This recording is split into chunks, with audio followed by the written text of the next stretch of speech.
while Venerable's getting ready, I'll just mention a couple things. My name is Dawn. I'm the director of Miller Rape Center, where Venerable Amy used to be the director. So we're very happy to have her back here with us. And she's here tonight. She's at the Catamount Arts tomorrow night in St. Johnsbury at 6 p.m. Giving another talk on karma. So come to that if you would like. There is also a weekend retreat happening this weekend at Miller Rape Center with Venerable Amy. It's a Lam Rim retreat. Sort of kind of go through the whole stages of the path. If you're interested in that, see me in the back afterwards. And then I just want to point out there's a bathroom in the back of the room, and then there's a table with some free books, some information about the center, and then there's a list if you'd like to get our newsletter from the center that will let you know when things are happening, when we're having programs, retreats, any good things like that. You can sign up for that back there. Just please make sure you write clearly so I can read your name to enter it. And then Venerable Amy also has some information here. She's going to be leading a pilgrimage to Laudo next year. I highly suggest checking it out. And thank you for coming. Thanks for coming.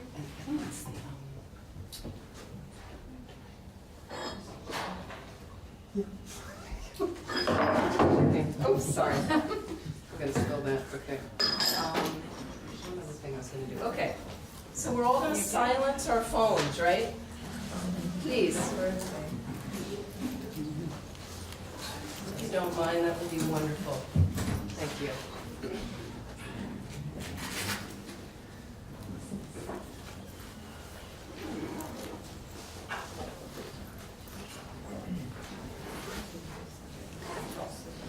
So just to begin, and we finish at 7:30. Is that right? 7:30. Okay, great. We often we've been doing this for many years. I've come here like one, 2, 3 times a year, and we always go over. And Rachel and George used to be like, you know, it's all like we're leaving, we're locking you in, you know. And so I'm going to try to stick to the schedule. And also, what Dawn is mentioning, this weekend retreat at Miller Rape Center, when she mentions about the Lam Rim, so Lam means path, and Rim is stages or steps. So it's steps on the path, and what that means is it's our overall philosophy in the tradition of Tibetan Buddhism, the Gelug or Gelugpa tradition of Tibetan Buddhism. You don't need to worry about all the terminology, but just for those that want to orient to what is this weekend program. But I think we're also going to talk about joy and how is it possible to have joy in our lives right now in this very challenging time on the planet. And the Lam Rim, these topics of the philosophy that take you through why it's advantageous to be a human and why are we not appreciating that situation enough? What gets in the way of that? What about your mind? So it's only a couple of days, and we get to go a little deeper than, obviously, a class like this. So this is just a little taste, just talking about one specific topic of dealing with challenging people, okay? Dealing with challenging people, which is really not anything that any of us have any problem with, right? Is that right? That's what I thought. So I want to talk about that this evening, and what I'd like to do first to start is one of our main ways to orient our mind in dealing with challenging people and challenging situations is to put your mind in the right direction. You know, we're in charge of our minds. No one else is, by the way. In fact, that your mind is the only thing in the world. Are you ready for this? The only thing in the world you can control is your mind, not anybody else.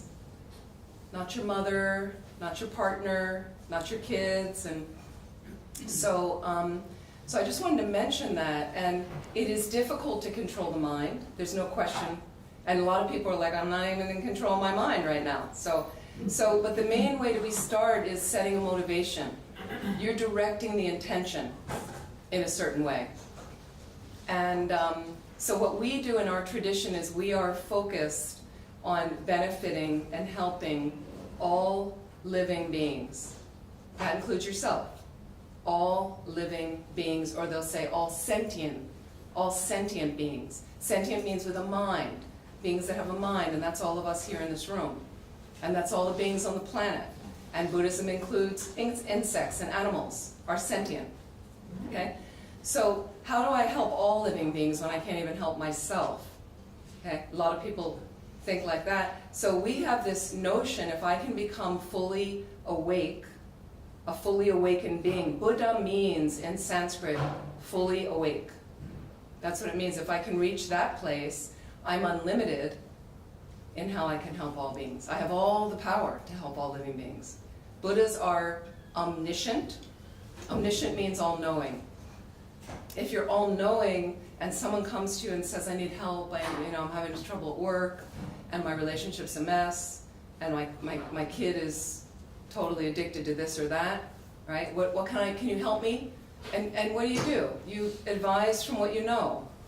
But is anybody here, is any of your knowledge, I'm just curious, because you never know which Buddha is sitting amongst us. Is anybody's knowledge unlimited? You can just put your hand up. Does anybody feel like they've got all the knowledge? Right? We don't. We often, as human beings, not Buddha, as a human being, my knowledge is limited. So because it's limited, when someone comes to me, you take your life experience and you take whatever type of good heart you have to try to advise them, but I don't actually fully know. So I say what I think will help, but it might not be. So a Buddha, being omniscient, knows, capital K, knows it all. So they are going to advise you every moment they're living, breathing, of what is the best thing for these beings. What's the best thing if someone comes and asks advice? What's the best way for you to act in a situation that arises? And all day long, all of us are interacting with other beings in one way or another, and we like it when it goes well. That's wonderful. And it's easy, and when we're around our friends, we can relax a little bit, it's comfortable. But sometimes it doesn't go well, right? And then what? So some of you already have great coping mechanisms, and you have enough life experience. There's some seats up here too, if you feel that adventurous. So some of you, due to your own life experience, do advise from a place, but sometimes we muck it up, or sometimes that challenge arises. And I'm too tired to deal with it, and then this opens, and something negative slips out. And then later I go home and I sulk, and I guiltily obsess about how horrible I am, and why did I say that, and then I talk to my partner about it, and then I talk to some friends, and then I analyze it to death, and then I feel worse. Right? So it's not useful. It's not useful, but a lot of us have patterns like that, and it is simply normal for the human condition. So the beginning is relax, and the beginning of practice in general is just relax. Okay? So what I'd like you to do to start is, let's just close our eyes wherever you're seated, and if you feel to sit up straight, and if you're in a chair, have your feet straight down, perfectly fine, no problem meditating in a chair.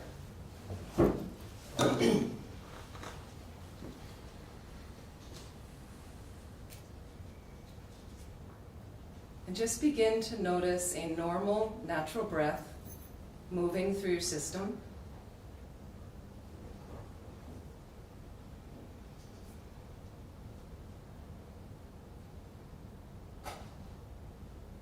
And every time you inhale, imagine you're opening up space in the body-mind. And each exhalation is a release of any tension you might be storing in your body and mind.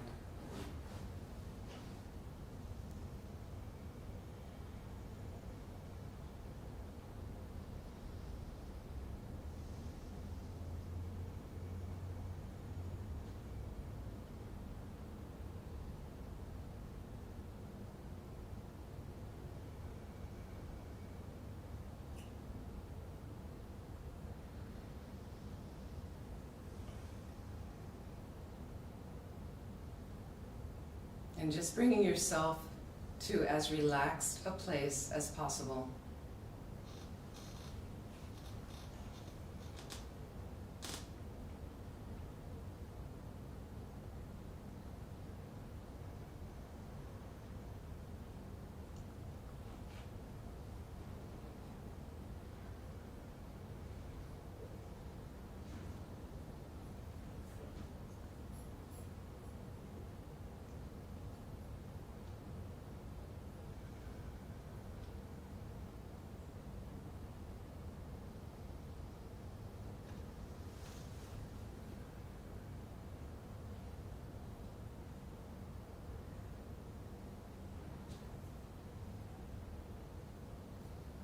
and setting our motivation, putting that proper intention in your mind, meaning you are directing your awareness where you would like it to go, as opposed to being distracted and having your awareness pulled in a variety of directions by the external influences around you.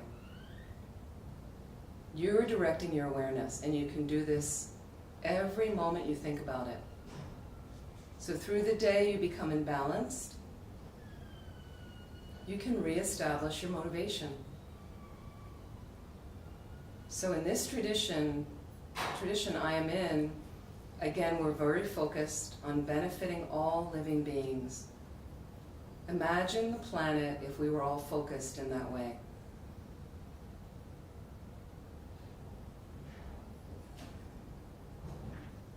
Reflect for a moment on how you feel about wanting to help others and wanting to help yourself along the way.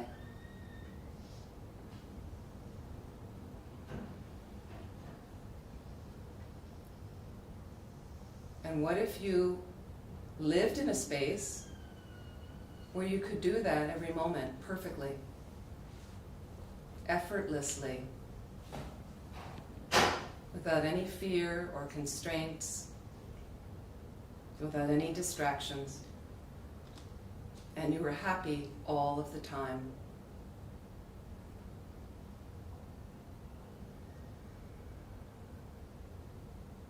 So just imagining and reflecting on that space, take a moment right now to set a positive intention for our time together. So if you'd like to think about fully waking up to benefit all living beings, you can set that intention, or whatever intention you'd like, not only for our time together, but all the activities of the rest of your day.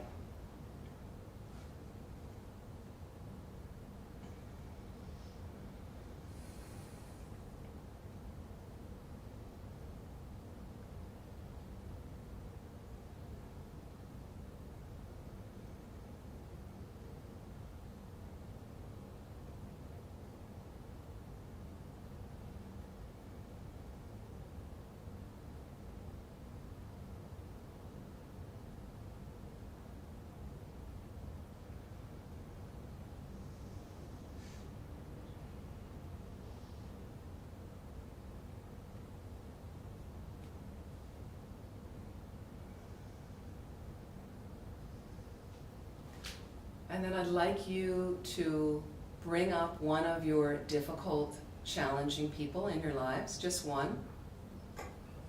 Just like you to recall this person. And if possible, I'd like you to visualize them right now in the space, seated across from you, facing you. If you have trouble visualizing, just imagine as if they're there. And notice right now, as you're seated in front of this person, just notice how you begin to feel body and mind.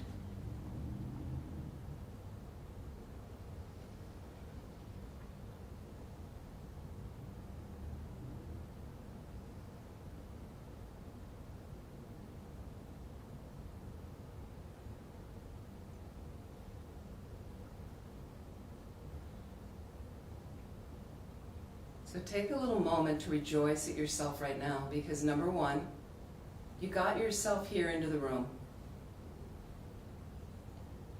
I think it's a good position. And then you set a good motivation. Fantastic. A great orientation. And now here we are. Here's you and your person.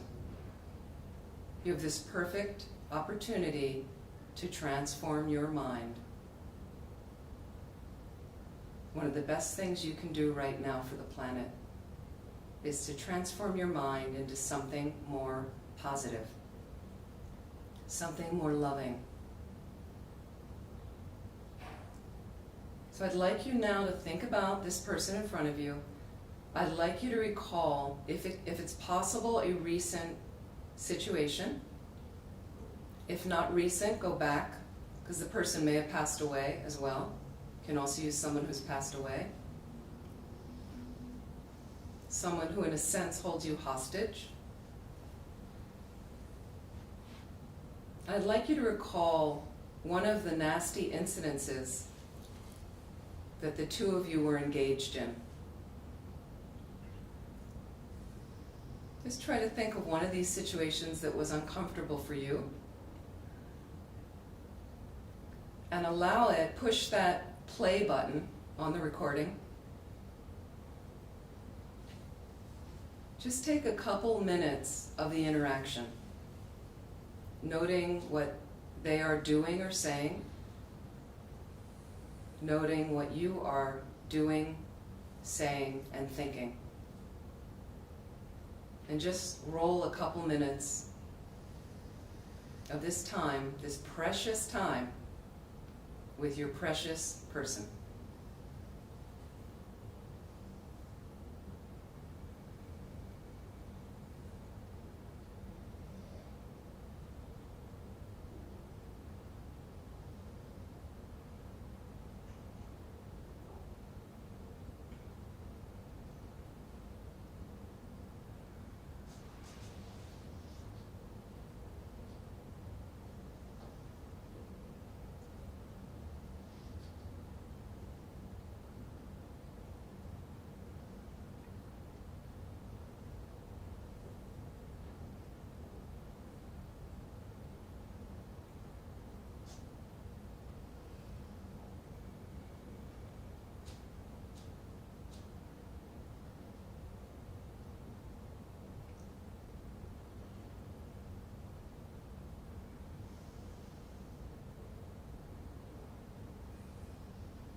And feel free to be honest in this interaction. Did you end up screaming at them? Did you break down and cry? Did you repress something?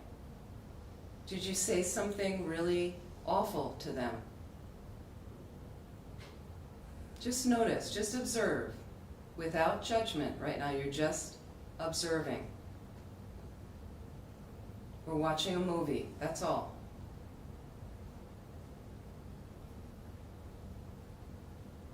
We're simply watching this movie so we can develop our minds in a more positive direction. It's an educational video. Right now, I'd like you to press the pause button. Now let's reflect.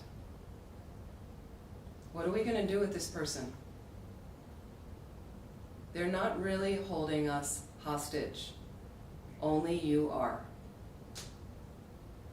So let's analyze what's happening here. First of all, what was your motivation in this interaction? What did you want? And did you get what you wanted?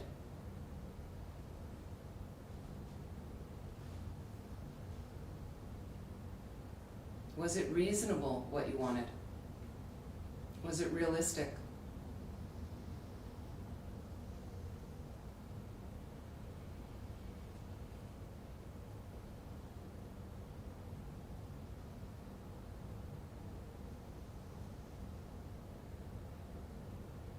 Okay, here's a big step. What do you think their motivation was in the interaction?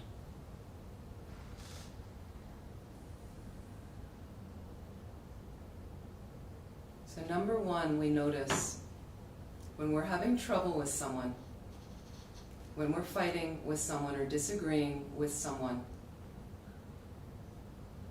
we rarely are considering what's going on for them. It's usually all about me. So did they accomplish what you think their motivation was?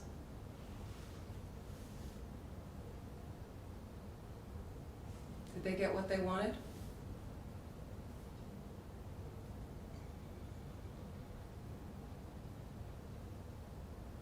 Do you think they're innately cruel, this person? They could be confused, correct? To you, they're appearing to come from a confused space. Are you ever confused? So there you have something now in common with them, in that at times we are both confused.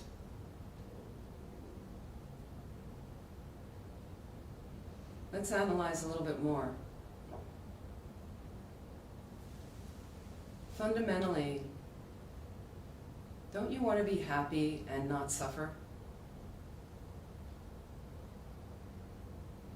Look across at your person.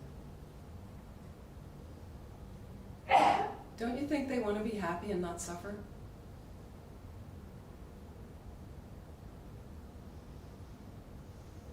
Everybody wants to be happy and not suffer. So now you have a second thing in common with them, is that you both want to be happy and you don't want to suffer.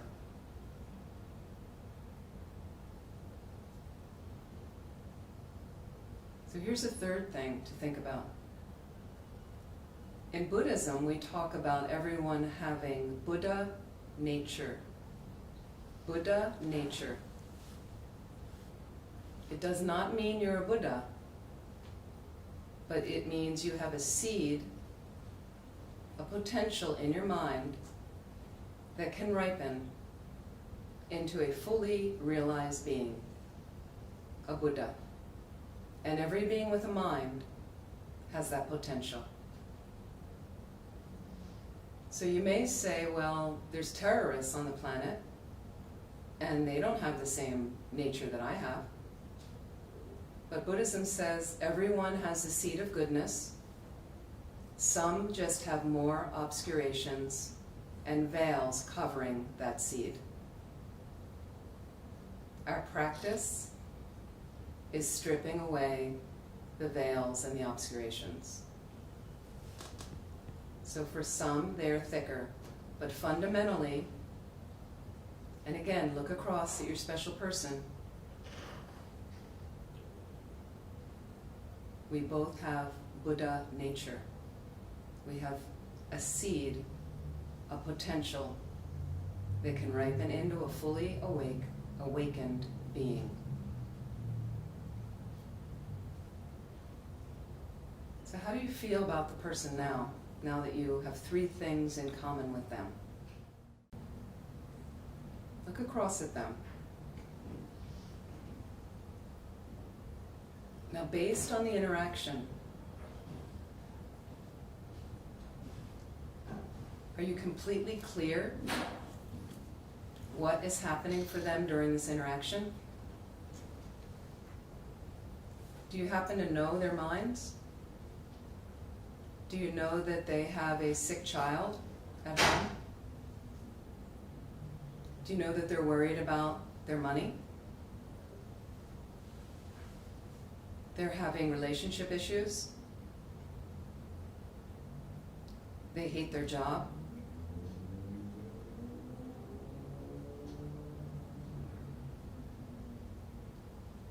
What else do you think you know about them, but you're not really sure now if it's accurate?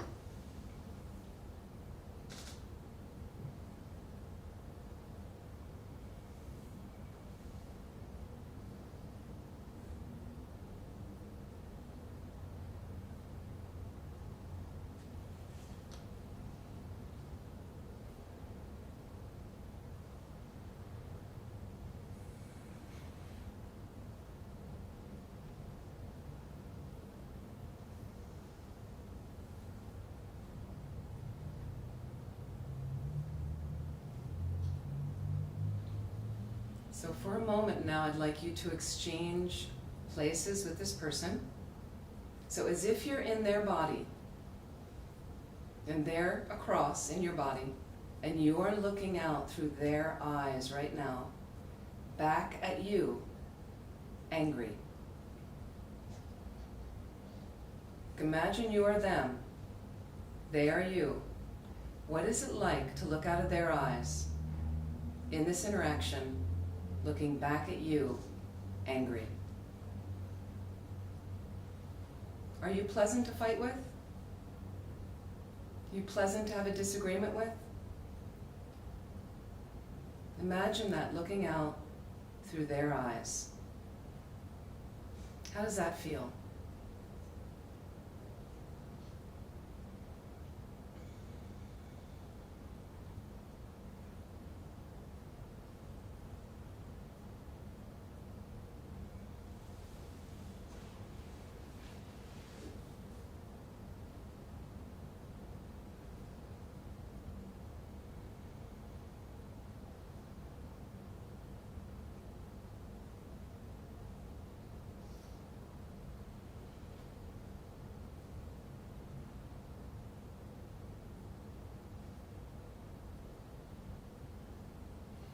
So come back into your own body, looking across at your challenging person,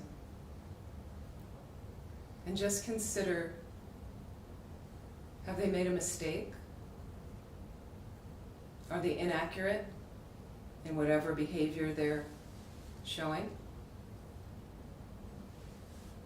Have you ever made a mistake and been inaccurate?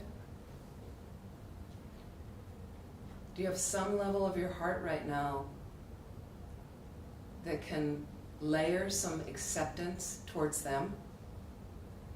Just accepting this is the human condition. It is flawed. That's its nature. It doesn't mean we're bad people because we make mistakes. It's just simply what is. Through this acceptance, can I open my heart a little bit more towards them? Considering first some empathy in that I've also done a similar thing at times. Feeling some compassion towards them. You can imagine some white light coming from your heart center over towards them and enveloping them with the empathy, with the compassion, with some loving kindness.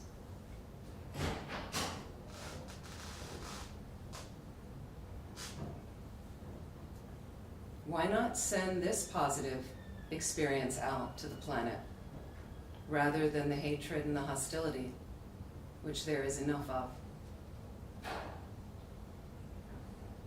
Why doesn't it come normally? Because we haven't practiced enough, that's all.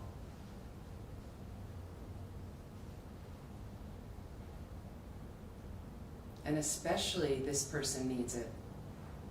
Especially the person we view as other. We have to be creative and have great sustenance to reach across that divide and find a way to make a healthy relationship, especially with them. This is our job right now on the planet.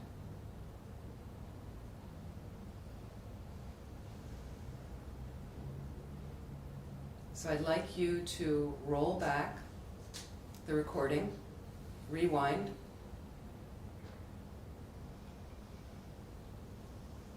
With the exercise we just did, you're going to push play again and roll yourself through those couple of minutes you've already explored. It's not about changing the other person, it is you changing your mind, your attitude. So as you let those moments roll out, the person will say exactly what they said before and act exactly as they did before. How would you like to counter? You can change your behavior. So this is your role play. We have to practice. This is one of the ways we practice. So allow that to play out and see if anything has changed. And you just try your best.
So begin to wrap up your situation. And as you look across at your person, feel free to conclude with any acknowledgement right now or gesture you'd like to make to them.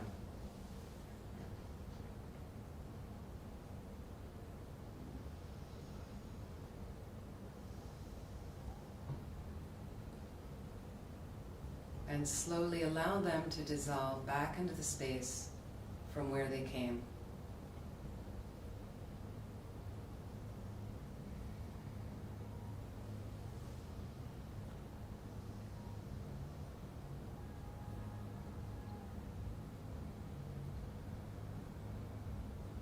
Please relax, and slowly you may open your eyes.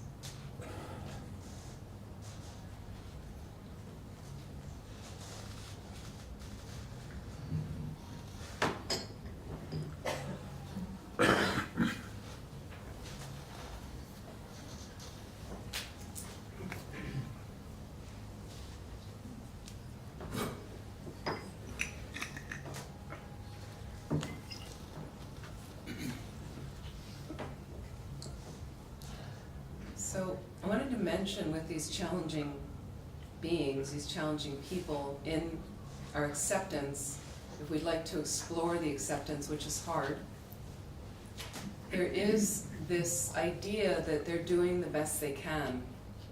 And some people are more obscure than others, right? And sometimes we really mess up. And in those moments, sometimes I'm doing the best I can. You know? We're racing through our lives. We're probably too busy, often. There's many distractions around us. Now we have this technology that distracts us further. We get off balance. You bump up against somebody else off balance. Boom. So if we're more fluid, practicing, realizing, well, you know, sometimes we bump up against people and, you know, it's like that. Then there's more gentleness. Gentleness towards myself, first of all, in my imbalance. Sometimes I'm imbalanced. Hey, that's life as a human being. So when somebody else is imbalanced as well, and I come into their space, I'm more forgiving, more accepting. If I'm holding myself to a certain rigidity, and, you know, that's where it starts with our own hearts, our own minds. Any questions or observations from the meditation? Anything anybody wants to, anything you observed?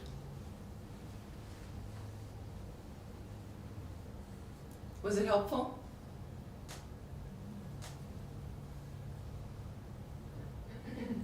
I find sometimes it's easier to do the meditation with this discussion of, you know, how do we actually get in there? These meditations are often designed to be done again and again. You don't change your mind with one meditation because you have 40, 50 years of one pattern of how your mind's operating. How can you just switch it into another reality with one? So again, you go again. You'll sit in front of the person.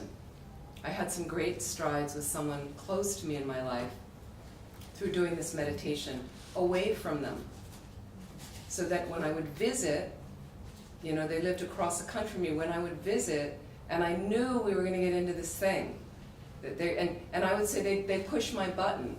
They knew how to push the button, right? So, but it was like their fault. If she wouldn't send the missile out to me, everything would be okay. But the button, I designed the button. The button's in my mind. There's nobody out there to blame.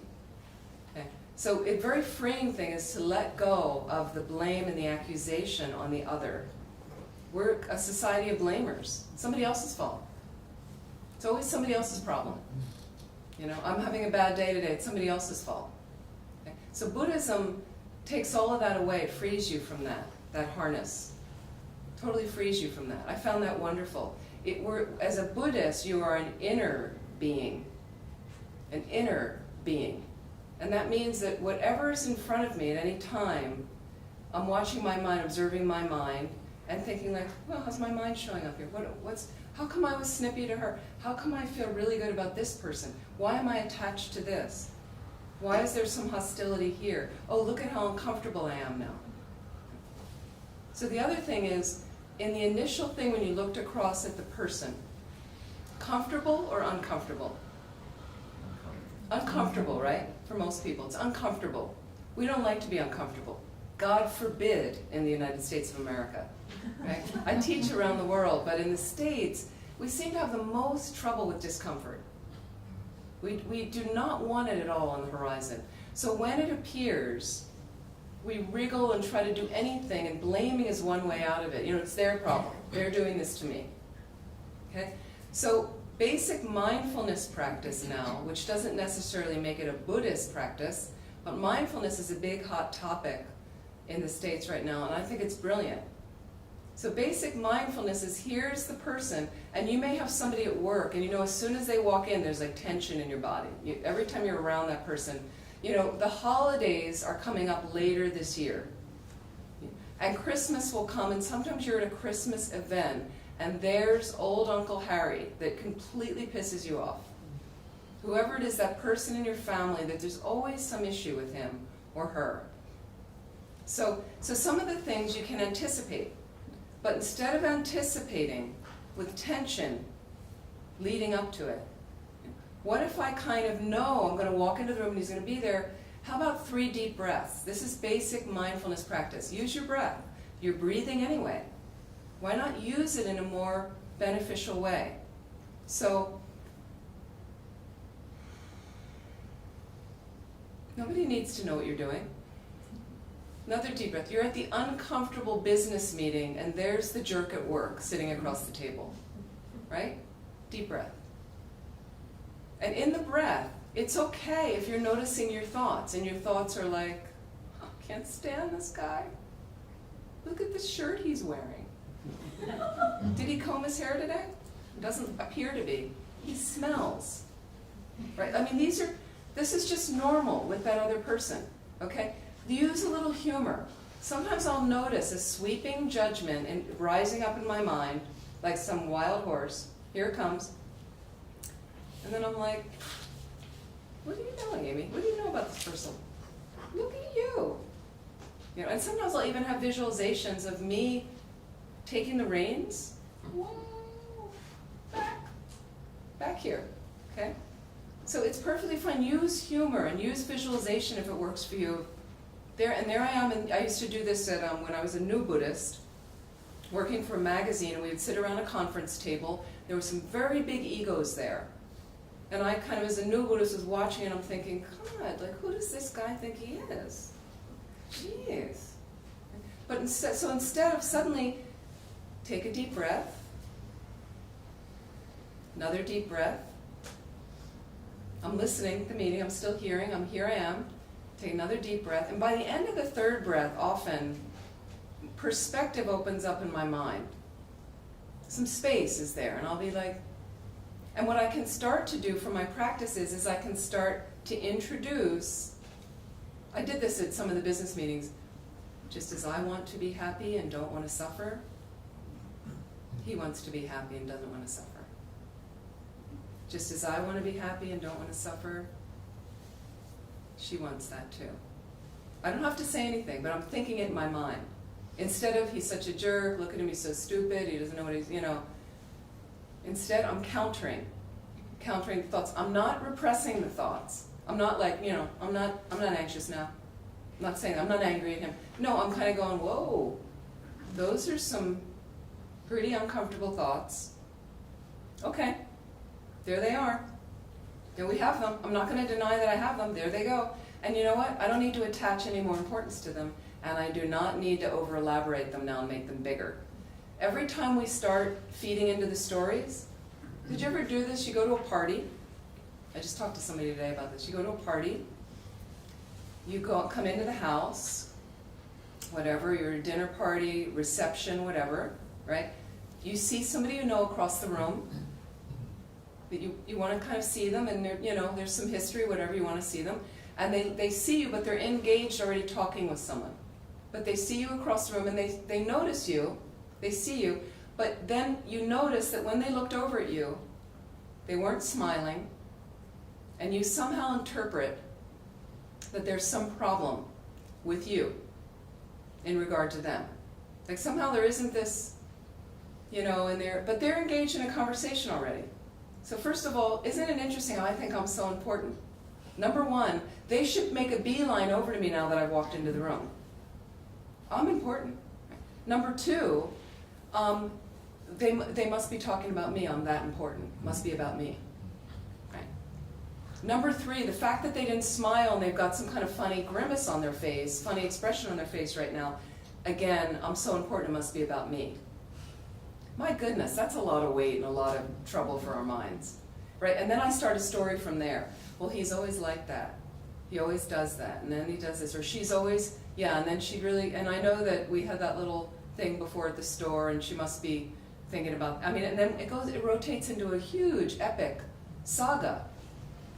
And here I am now at the party, why did I come? I feel off, oh, there she is, oh, she's got all her friends around her.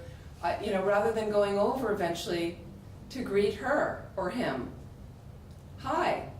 Maybe they're held hostage by this person they don't really want to talk to and they don't know how to get out of it. Right? We don't even know, maybe they have gas. Right? But sometimes it's as simple as that, and I have just made a sweeping thing, and suddenly I'm no good anymore. And then it goes all into this, I'm no good, I'm horrible, I never do anything, why did I come to the party? And then you leave early. And you just missed an opportunity for connection. Don't we do this? And then you take it home, and then the story's with you all night. And there it is, and your reputation, and on and on. Boring. So boring.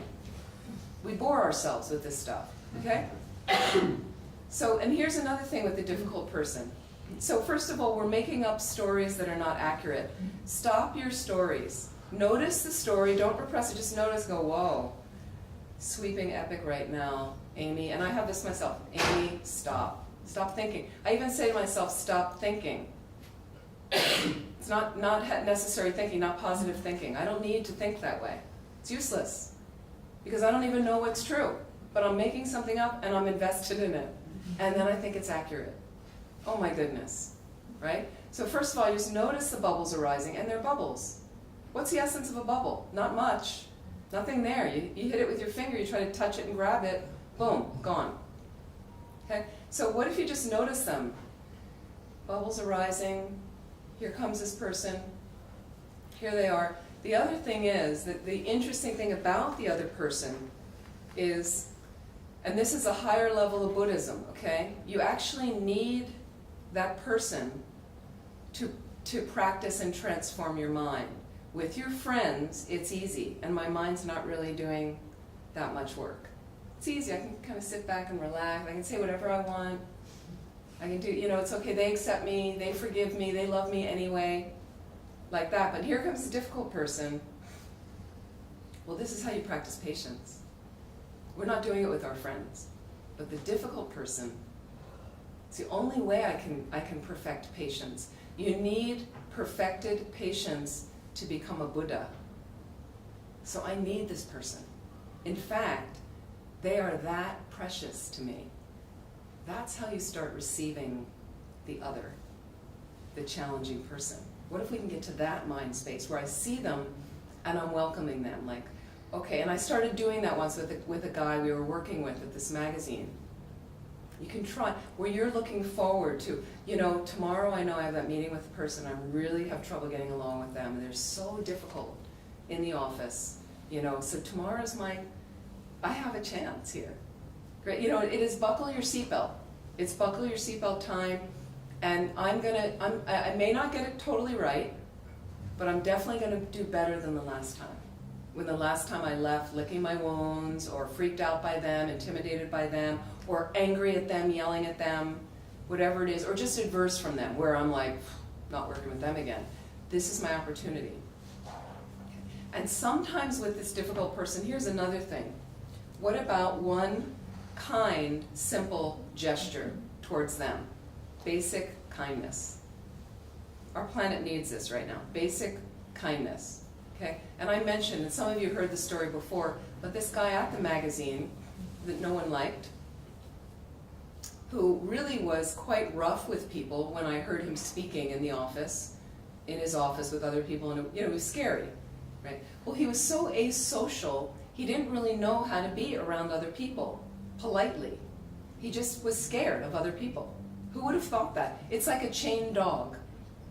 You see them growling, barking, bared fangs, because they're scared. Because they're scared. If you take them off the leash sometimes, they won't attack you. If you enter their space, they won't necessarily attack you. They're scared. And they're chained, so it's very scary for them. He was chained to these concepts of how he was raised and this behavior pattern. That's all he knew how to do, was kind of lash out at people. So one day, after some practice and learning, some new Buddhist techniques, I decided to get him a cup of coffee in the office, like I would have done for anybody else in the office. Genuine, nice cup of coffee. I wanted it to be very natural. I didn't want to kind of make a big thing about it, like, I just got you a cup of coffee, you need to be nice to me. No, it was just, I needed to be natural, so I had to plan it. I had to plan this cup of coffee. I had to plan when his coffee cup would be empty, so that it would be natural. When I would come in with a report for him, to make it natural with my coffee mug in my hand, to make sure it was the right time to say, you want a cup of coffee? I'm going anyway, would you like a cup of coffee?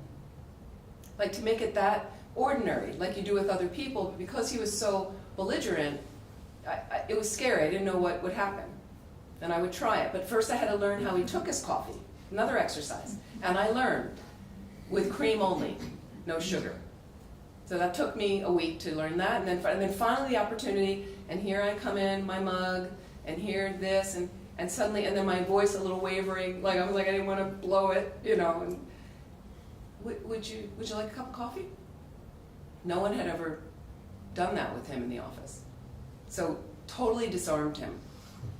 I didn't mean to, but he was like, and he was studying, and he said, and I'm like kind of reaching for it, like had my hand out for his cup, like, and then he said, oh, okay, kind of scared, oh, okay.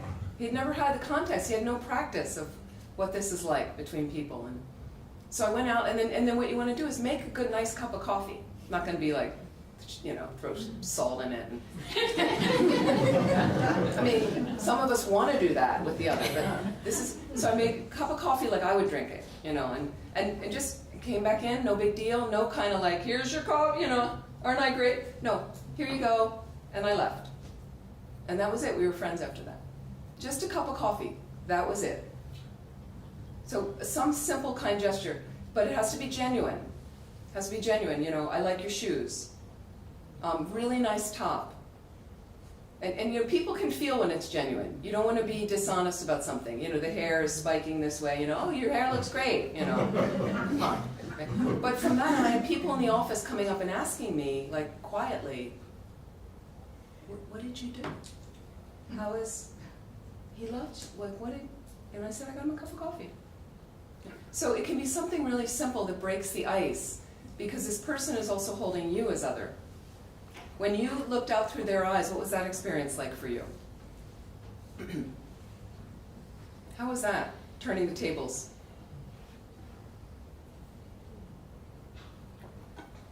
Hello, is anyone home? Scary. Please, scary. Yeah, I looked fierce. I was surprised at how angry I looked and how she was really afraid of me. Yeah. Isn't that scary? When you look, like it's very unpleasant to fight with me. When I looked out through the other person's eyes, I was like, oh, wow, we're fierce, aren't we? What was your experience here? That was similar. I was sitting over there really angry, and it made me think how it must be like for that person standing there in front of me, faced with this shut down, somewhat angry person. Now, should I ask this person the question? Knowing just in the first second of opening that door, that's what the person was faced with. I mean, it's an eye-opener, isn't it? It's really startling when you think, because we never consider, all we know is what we want and how they need to serve it up to us, and they're not doing that. So it's their fault, but what are we bringing to the conversation? It's pretty intense when you look at that. So there's some owning my situation. Again, I'm an inner being on this path to really transform. I'm an inner being, so wow, yeah, I'm not presenting that well, and I'm pretty angry, and I'm looking kind of fierce, and how could they ever approach me? How could they ever kind of reduce, like of course they're also posturing themselves to kind of defend, because when you're in the force of some great evil, you need to kind of be like, okay, you know, I've got to go to battle with her as well. So we're also throwing fuel on the fire from our attitude, but we've never seen it before maybe, never realized. Blinded by our agenda, blinded by those negative parts of our ego. That, Devin. Okay. Yes. I looked impenetrable.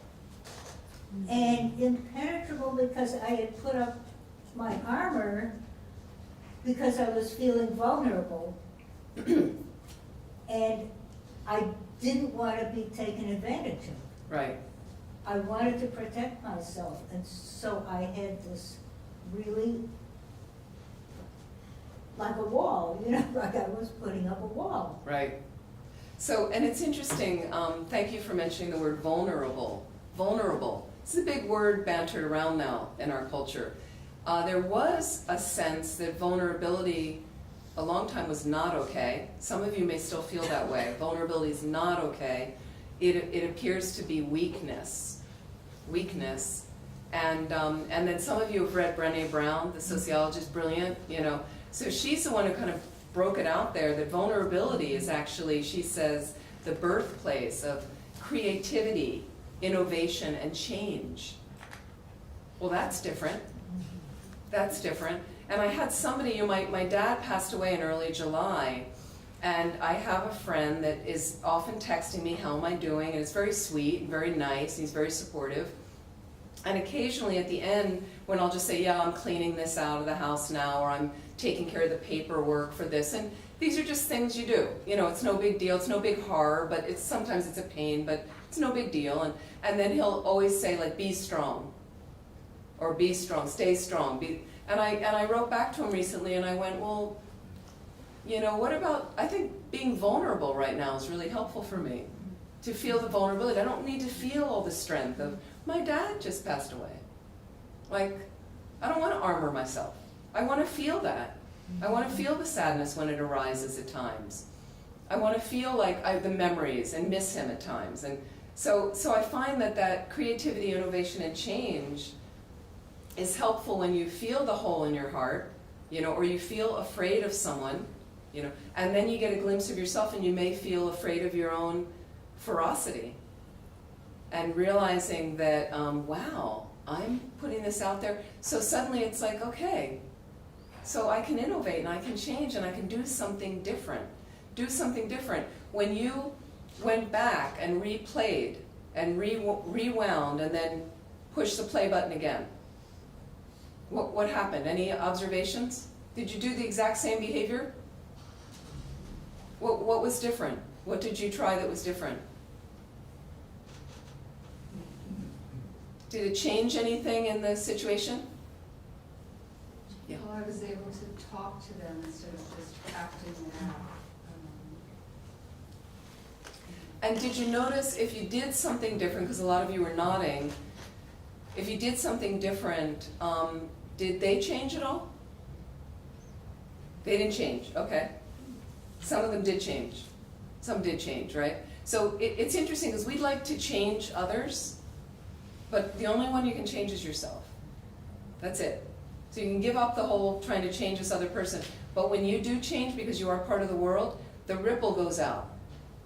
That ripple effect goes out, okay? And that's going to touch them, and then they will change. So that's always been significant. However, I'm not going to set myself up to expect them to change.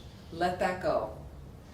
It's just about me showing up with as much wisdom and compassion, that good motivation as I can have, bringing that, and noticing also when I am off kilter, and I'm not feeling much wisdom and compassion, and just noticing that, and then being kind to myself.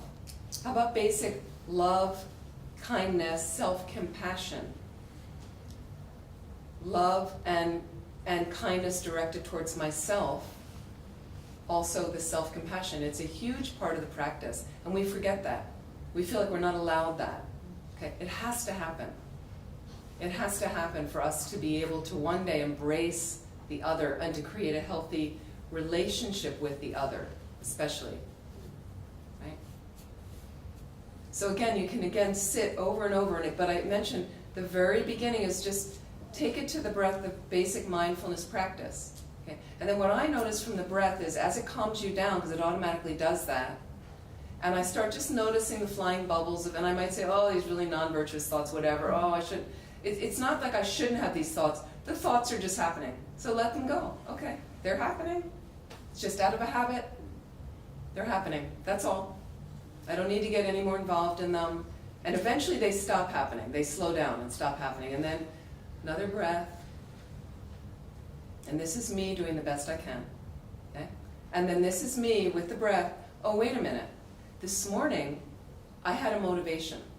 And the motivation was that I'd like to reach that fully awakened state, and you might have your own motivations in your own words. Why? Because I want to benefit all living beings. That is actually my motivation every morning. Can I direct the activities of my body, speech, and mind as much as I can throughout the day? Right? I know I may not get it going all day, but as much as I can throughout the day towards something positive that will get me enlightened so I can benefit all living beings. That's one of my waking motivations in bed. Okay? Now here I am later in the day, and here's my challenging person, and all the doors and windows are shutting, and I'm not comfortable right now, and my heart's racing a little bit, and I'm a little clammy, and my breath's a little short, and suddenly, yeah, I'm really wanted to benefit all living beings except them. That's really what's going on, right? So here I am. Oh, a few deep breaths. Well, that gives me some perspective. And now what I can do is re-establish a good motivation. All living beings, and right now, especially them. Is it challenging? Of course it's challenging. I'm saying this is not an easy path. Especially them.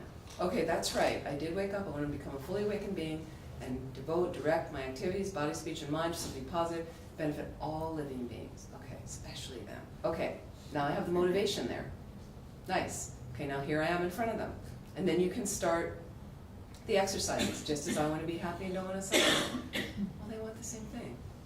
You know, just I have Buddha nature. They have Buddha nature too. Does their Buddha nature seem to be more obscure than mine? Well, it seems that way, but I don't really know. What if I look out through their eyes and look back at me? Wow, that's pretty ugly. Okay, well, I think we're kind of the same there. Well, we have all these things in common. Yeah. Are they probably operating from the best that they can operate? Well, probably. How much do I really know about them? When I said that, there's some coworkers. Do you know everything about them? No. We think we do. We have them sorted. We think we do. The people in my office with this one guy that everybody hated, and people had stories about him, but they didn't know anything about him. They never socialized with him. They never asked him about his childhood. They never asked him where he lived and who he lived with, or did he live alone, or what was it like for him, and nobody ever conversed with him like that. But we think we know. And they were like, oh yeah, he's like that. He's always like, we had him sorted. I know, I always find it interesting when I travel and I'm in another country and someone will say to me, oh, where are you from? You know, and then I say the States, and they're like, oh, okay. What is that? Like, they have me sorted, the States. The States is a big country, you know. It's different as we know it, from Vermont to Alabama to California and Illinois. It's all different. Everybody's different. But, you know, so I always find that interesting. They, boom, done. Got you all wrapped up in a little box. And okay. So these are just ways in, and humor is a wonderful one to use. Use humor with your delusions. You're noticing the negative thoughts. You know, and I sometimes have, here comes my challenging person. Okay, they're walking in towards me right now, and I'm a little bit like, is there an exit hatch here? You know, where can I get out of here? Oh, I really don't want to talk to this person right now. Here they come, they're smiling, making their beeline over to me. And then and then they start saying something, or I'm in a meeting and somebody's saying something, and part of me is like, this guy's an idiot, right? I'm a Buddhist nun, I'm not a perfect person. I mean, sometimes I have these thoughts, right? I'm a human being. But you have these thoughts, these non-generous thoughts, and I just notice, but I will have a time in the back of my mind, I'll have a little voice that'll be like, do not open your mouth right now, Amy. I'll look at the person. No, do not open your mouth. You do not need to go there. No. Just smile, nod. It's okay. So, in humor, I think it's really helpful. Have a lightness about it instead of, we're trying to get enlightened, not enheavied. No, but it is nice to bring a lightness to the interactions. Like that. The other person may feel lighter as well and think, well, she's not all that bad. Like I was armored because she was armored, and the last time we interacted it was negative. This is okay. She seems relaxed. Like that. So here's a higher level. Some of you have heard teachings on emptiness. Teachings on emptiness. Emptiness is a very profound part of our philosophy. What are things empty of? What they're empty of is terms called inherent nature, inherent existence. I will give you synonyms for inherent existence. A very hard concept for us to understand. What is that inherent nature? Okay? Intrinsic value, independent existence, concrete reality. Things existing from their own side with their own nature. That's the way we think everything exists. In a sense, things are concretized. They are reified. I'm giving you all these synonyms for this. Okay, this is the way we go through space. This is concrete. This will be here for all time. Innately, that's how I think about it. That's not how it is. That's not how it is. And we're constantly bouncing off. We're energy bouncing off of all other kinds of energy. Here comes my difficult person. Okay? We want to analyze with the thought of emptiness and karma. We want to analyze with that. What does that mean? Okay, here they are, walking towards me. Now, we never have this much time to analyze. This is why you go back to your cushion, to a more formal meditation practice, and I go, God, it was a terrible interaction with that person. What was happening? Okay, they're walking towards me. I visualize that. Okay. Did I ever analyze what's really there? Well, there's an oblong-shaped thing like this, the head. There's that. Okay, that has some material on top. Well, not much with me, but sometimes there's some material. And there's two round things here that often have color. Okay? There's some other features, and then there's a hole here, and out of this hole comes sound. That's the head. Everybody with me? Okay. There's a longer torso-shaped thing, and off of that are four appendages. Usually when they're walking towards you, it's covered with some kind of cloth. Let's hope. Okay? Okay. Sometimes it's not. Okay? Covered with cloth. And that's the raw information or data, I'm going to say, that's out there. Everybody with me? There they are. That's all that's out there. I've got the fleshy thing, I've got the torso, appendages, and here they are. Now, karma means action. Sanskrit word for action. Cause and effect. And that means that every moment I act, think, and say, it leaves an imprint in my consciousness, in my mind. If I do and say and think good things, it leaves a positive imprint in my mind that will ripen in future happiness for me. If I do negative things and I yell at people and I think negative thoughts and do negative actions from that, it leaves negative imprints in my mind that will ripen in future suffering for me. So how does karma ripen? I don't know. It's very intricate. You need a highly realized mind to understand how it ripens. Okay? But right now, a negative karmic seed is ripening, and here comes my difficult person. And what that negative karmic seed ripening means is what's playing on the movie screen of my mind right now is something that I don't really want to be near. And what happens is I project onto that raw information, the raw data of that being, I underestimate what's out there. So I project something negative, less than what's really there, onto that being. And then because I project that negative thing, now this opens and sound comes out and I interpret it as something negative. That's how karma and emptiness relate, and that's how they work together. Everybody with me? Some degree, again, karmic seed in my mind that is there is ripening. It's a negative karmic seed, person's coming in front of me, and I underestimate the reality. That's what the negative karmic seed causes me to do, especially when I'm not aware of my mind and I'm not being an inner being. An inner being's kind of waking up and going, well, negative karmic seed ripening in my mind right now. That's the only reason I'm projecting a real negative scene onto this person, but that's not exactly the way they exist because they're empty of that inherently negative enemy, other, challenging person nature. How do I know they lack that? Empty means they lack that. They don't have that concrete negativeness. Why? Because everybody would view them that way. That's how inherent things are. They do not change. They don't come from other things. They're not a conglomeration of other things. Okay? They're frozen in time and space. So that negative person that I project, highly negative enemy, horrible, terrible person out there, okay? If I feel, and I feel invested that they are inherently like that, if they are inherently like that, again, everybody has to see them that way. So sometimes your challenging person, have you ever noticed? Some people like them. Isn't that interesting? How is that possible?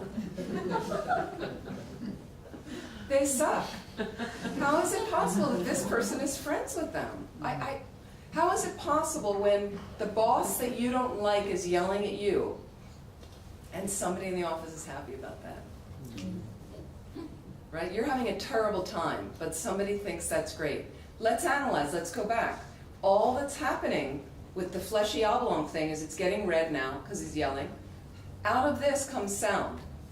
That's all that's happening. If you want to dial it back, it's just sound coming out. It can be But my negative karmic seed ripening, I interpret it as negative. And I don't like it and I'm uncomfortable. Somebody suddenly has a positive karmic seed ripening and they don't like me and they're like, yeah, it's getting yelled at. This is how it works. So it's a way with karma and emptiness to create more of a fluidity in our everyday lives as we bump up against all these different energetic patterns in our behaviors and our minds. Make sense? So we need to kind of take it in of what's my experience, what's my mind telling me, what's happening right now? Can I find a more gentle approach? Even in my discomfort, and here's another thing about discomfort. Americans don't like this, right? My practice, a lot of my practice is getting comfortable with the uncomfortable. Getting comfortable with the uncomfortable. The more I operate with uncomfortable people and I do my exercises, it really releases them in my mind from there being a really negative person there. So I become more comfortable. And I'm much more used to dealing and bringing up the patterns and the exercises I need to do, sometimes right in the face of the person, or I do it back on my cushion when I'm sitting. More readily, those patterns, the healthy patterns, are more readily available to me because I practice. And so through that process, when it becomes uncomfortable, I'm also kind of used to it. Now it's like, yeah, well, life's uncomfortable. Who said you're going to be comfortable all the time? Like that. I was just telling a story at dinner to Devin and Harry about, so my nephew was living with me for 7 months. He's in his late 20s, he's a wonderful guy. And when he heard about a job that I had that I loved, and he heard that I didn't like doing these reports for the job, and later he questioned me and said, but I thought you loved that job. And he was having trouble with jobs. He would get a job and there were some things he didn't like at the job and he would quit. He had something in his mind that he's supposed to like every aspect of the job. I don't know who taught him that. His parents did not. I don't know where he got that notion. So then I looked at him and I said, well, I did love that job. And he said, but you said you didn't like the reports. And I went, well, I didn't. And he looked confused and I said, sweetie, you're not going to love everything about the job. That's not life. That just sets yourself up for utter disappointment and frustration. So, and I do notice a lot of younger people of that age, they have this idea they're supposed to love every aspect of what they're doing, and I don't know where they got that from. Because so once I kind of over and over, I said to him, no, life's not like that. And life can be great, because you realize that. So he's in a much better space now, in general, accepting. There's an acceptance Acceptance. So with our other person as well, what kind of acceptance can we have, and what kind of forgiveness when they mess up? Do you forgive yourself? Do you need to forgive yourself when you've messed up? Have you not done that yet? Do you not accept certain things about yourself? Like that? Because that's where it starts. If I can get soft in here, in my inner beingness, that will come out where I can come from a place of more loving kindness, more gentleness. Questions? Comments? Yes? I do have a question. Going back to what you're talking about with karma and emptiness, can you talk about really where fear fits in with karma and that karmic seed? Because for me, that's the negative thought is actually just fear. That and so what is happening with my karma and fear? What is So fear doing with one that? thing that's helpful, if it's possible, is to analyze fear. What do you think is underneath fear? Like when you get afraid, what is happening for you, do you think? Well, a lot of times I don't think it's even conscious. I think it's some very, very. I think it's just some very old reactivity that's just ancient. Uh-huh. Yeah. Some of it is, for sure. Yeah. What other people, what do you think about your fear when you have fear arise? Any idea of what's underneath it? Unknown or change. Uh-huh. How about change? Isn't that fun? We all love change, don't we? Right? And the thing is, the interesting thing with change is related to it for certain. Change is the only thing you can count on. It's happening all the time. You can't stop change. Everything's changing. Everything's changing all the time. It's ego-based. Ego-based for sure. Ego-based. And what about the ego? And yeah. Loss of control. Loss of control. Ding, ding, ding. Right? She wins the award. Loss of control. But when you really look at fear, a lot of times it's about the C word, the control thing. I need a certain control. You know, you're walking down a dark lit street and you think someone's following you. There's that kind of fear, right? So I don't have control of my environment. I may not have control of somebody doing something with my body that I don't want, or attacking me, or stealing something from me. You know, there's that level. And then we have bigger kind of life issues. Things feel out of control. And we have fear about money, and we have fear about where we're going to live, and fear about how we manifest in the world, and fear about who our partners are, and on, and fear about our kids, and fear about health issues. And these are, you know, certain, now there's concern, which is different than fear. Concern, I think, takes a rational approach, a realistic approach. Can I do something about this? What do I need to do? Do I need to engage anything? But fear rotates into the out of control stuff. There's nothing I can really do about it.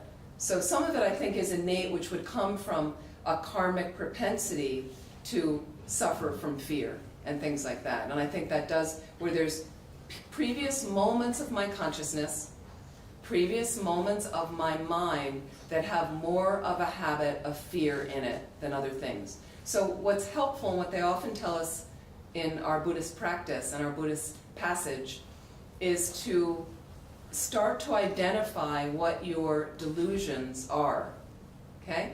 Delusions, I mean an imbalance in your mind.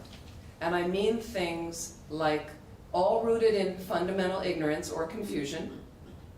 I have a misknowing of reality, K-N-O-W. I misknow reality because why? Because I don't have a direct perception of emptiness, the nature of reality.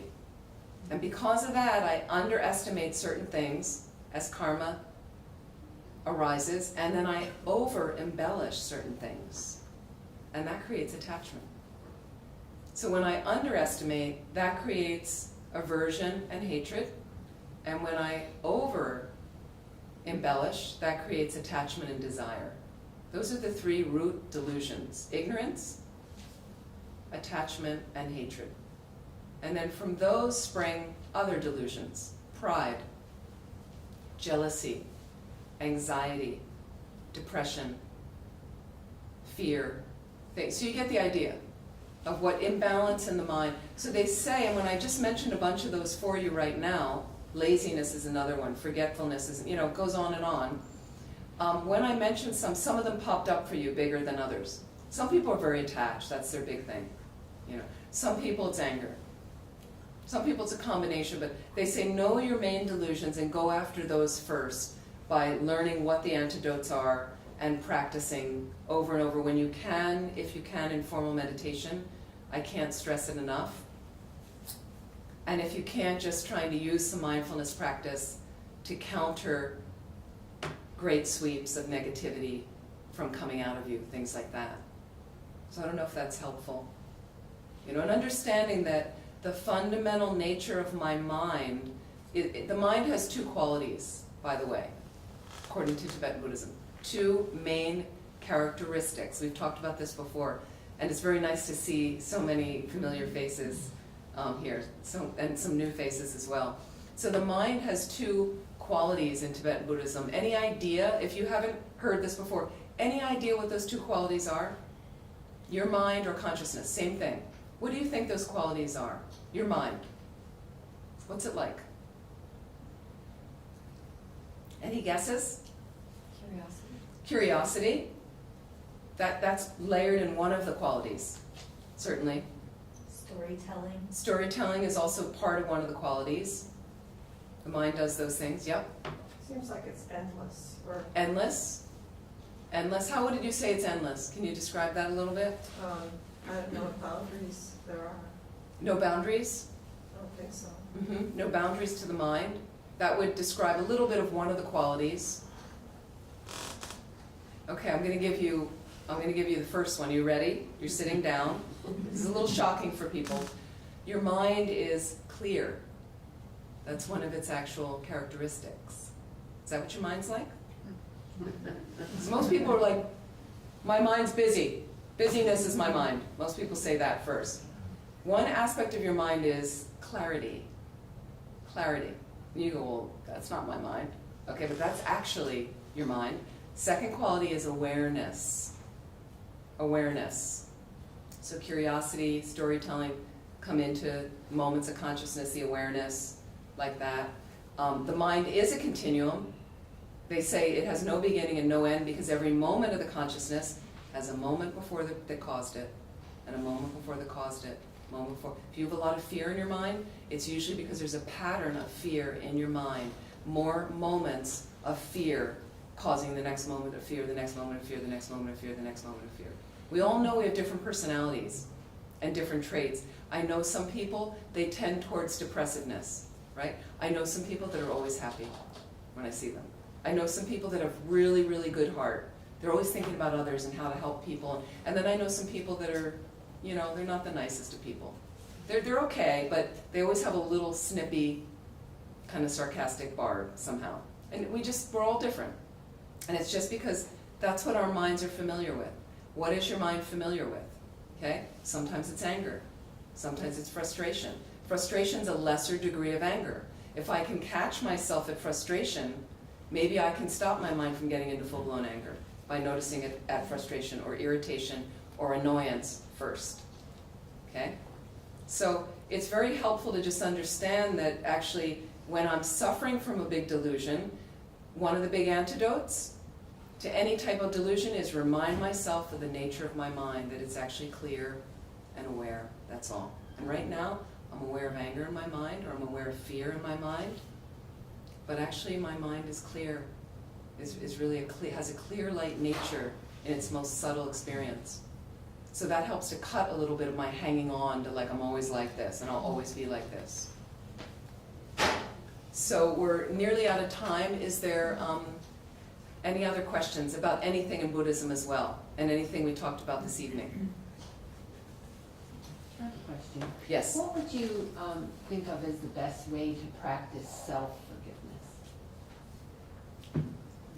Self-forgiveness, what's the best way to practice that? I think is being honest with yourself about being very clear about what you need to forgive yourself for. I think it's also helpful, and Archbishop Desmond Tutu has a beautiful book called The Book of Forgiving with his daughter, wrote it, and there's some exercises, and part of it is is number one, to tell your story about what you need to forgive. And if you can tell it to yourself, but it's really nice to have a witness, somebody you trust and that you feel safe with. You kind of say, this keeps coming up for me, so I can't seem to release myself from this. Here's what's going on for me. And to be honest, and sometimes you might need the other person to continue to ask you the same question over and over. What is it that you need to be forgiven for? And then you'll roll out one level. And they'll sit with you and they might say, what is it you need to be forgiven for? And you'll notice other layers come out. So then part of that is once you kind of feel you got the story out, it's a little bit in the compassion for yourself is noting that there's no point in hanging on. I was doing the best I could, and so then there's practicing, realizing was doing the best I could, I made mistakes, everybody makes mistakes.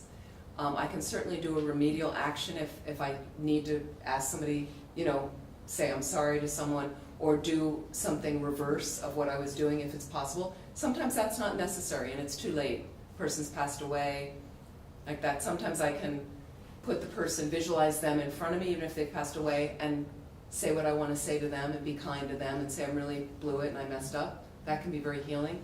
And then you let it go, and then it's kind of like, I'm okay, and you can even say words to yourself, making sure and say it over and over that I forgive you.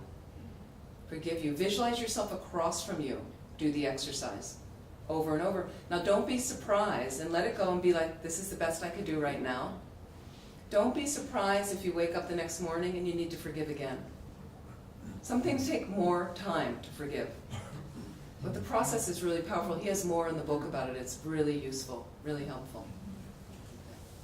Yes? How important is it to reconcile with the person in actuality if they're not dead? I mean, is it enough to reconcile with them in a kind of an inner way, or is it important to go to them? If they're not dead, if they're alive, it's really helpful and I always say that you can always say you're sorry. It cuts and diffuses so many problems.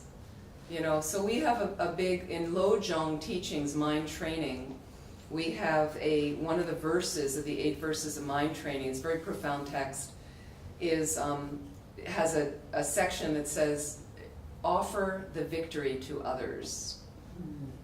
Okay? Now when we're dug in, and I know I'm right, and this guy's a jerk, there's no way I'm going to do it. So you can keep it fueled, the adversity. Where does that get anybody? Really painful, I find.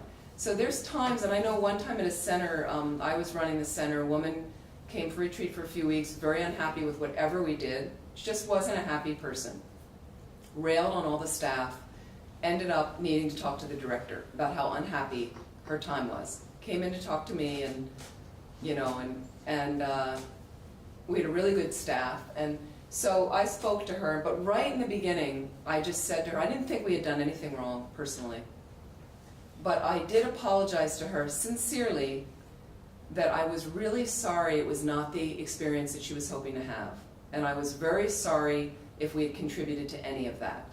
And I really meant that. Not that I thought we contributed to any of it, but I really meant whatever her experience was, and it totally diffused the whole, she came in and wanted to fight with me. That was how she goes through space, and I said, I am truly sorry. And I said it a couple times that this was not the experience, and if you want your money back, you can have your money back. Well, she wasn't expecting, she was like, what do you say to that? What can you say? So it just stopped her in her tracks. And I have had some people where I did say, sincerely apologizing, and they threw the words back at me, still angry. But later that day, I noticed something shifted, and suddenly they're giving me a little gift.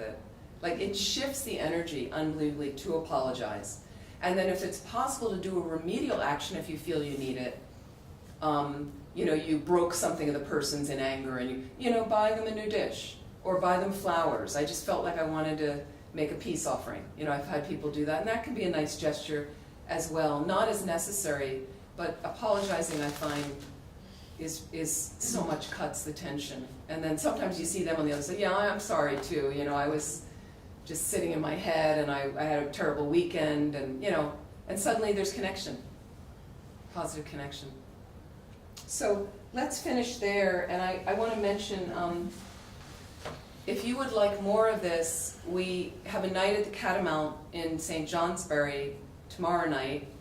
I know that people from Montpelier don't drive anywhere, so I realize that's far. I understand. No, when I lived here, I lived in Vermont for 5.5 years at Miller Center, and I had come from California. I'm from Philadelphia, I'm not from California, but I lived in California many years, and in California everybody drives too much.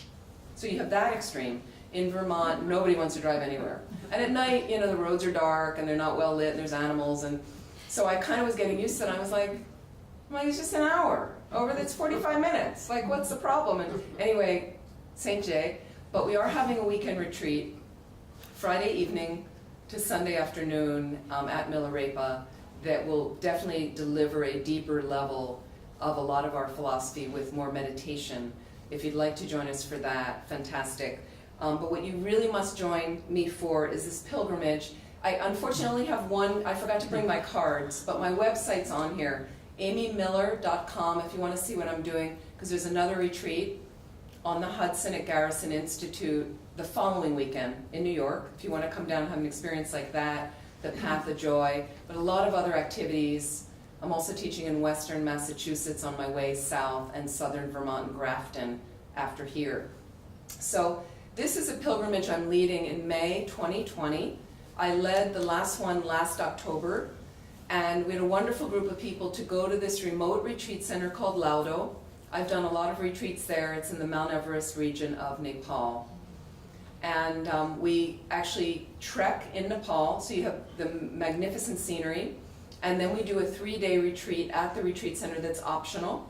So if you're not a particular Buddhist, if you want to bring a non-Buddhist with you and they just want to explore, it's beautiful. And then I take people on a day outing in Kathmandu to some holy places that I like. And you get the whole bustle of the Kathmandu experience, complete with our, mass, because it's very polluted there and things.